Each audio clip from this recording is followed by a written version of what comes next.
আওয়ামী লীগ ও বিএনপির রাজনৈতিক ও অর্থনৈতিক দর্শন অভিন্ন হওয়ায় এই দুটি দলের প্রতিশ্রুতিতেও মিল খুঁজে পাওয়া যায়, এমনটাই মনে করেন বাম রাজনীতিবিদ ও রাজনৈতিক বিশ্লেষকরা। তাদের দাবি, এই কারণেই আওয়ামী লীগের 2 দফার রূপকল্পের সাথে বিএনপির ভিশন 2030-র খুব বেশি পার্থক্য নেই, ফলে বিএনপির রূপকল্প নিয়ে খুব বেশি আশাবাদী নন তারা। মুরসালিন জুনায়েদের রিপোর্ট। ক্ষমতায় গেলে 2030 সাল নাগাদ দেশকে কোন অবস্থায় দেখতে চায় বিএনপি, বুধবার তারই বিস্তারিত ফিরিস্তি তুলে ধরেন দলটির চেয়ারপারসন বেগম খালেদা জিয়া।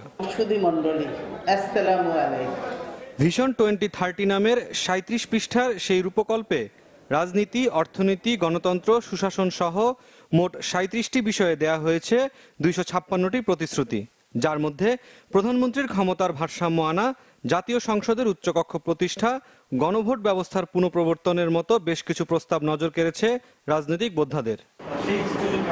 এই বাম নেতার মতে ক্ষমতাসীনদের রূপকল্প 2021 ও 2041-এর বাইরে উপস্থাপনায় কিছুটা ভিন্ন স্বাদ থাকলেও বিএনপির ভিশন 2030-এ আসলে নতুন কিছু নেই।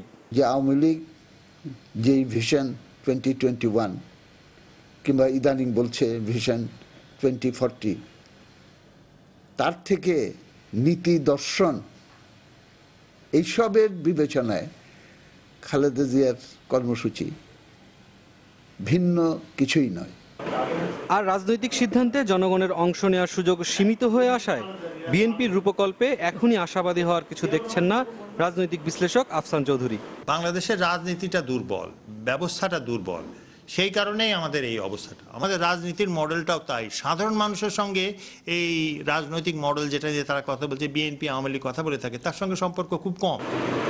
বিএনপির ভিশনে সেভাবে গুরুত্ব পায়নি মুক্তিযুদ্ধের নেতৃত্ব, যুদ্ধাপরাধ প্রসঙ্গ। এই ব্যাপারে তাদের দুজনেরই মত, মুক্তিযুদ্ধকে দুটি দলই ব্যবহার করেন তাদের ফায়দা হাসিলের হাতিয়ার হিসেবে। এই দুইটা দলই আমাদের মুক্তিযুদ্ধের চেতনা থেকে অনেক অনেক দূরে চলে গেছে, এবং আরো স্পষ্ট করে বললে মুক্তিযুদ্ধের চেতনা ধারা দুইটা দলের দ্বারাই ভুলুণ্ঠিত হয়েছে।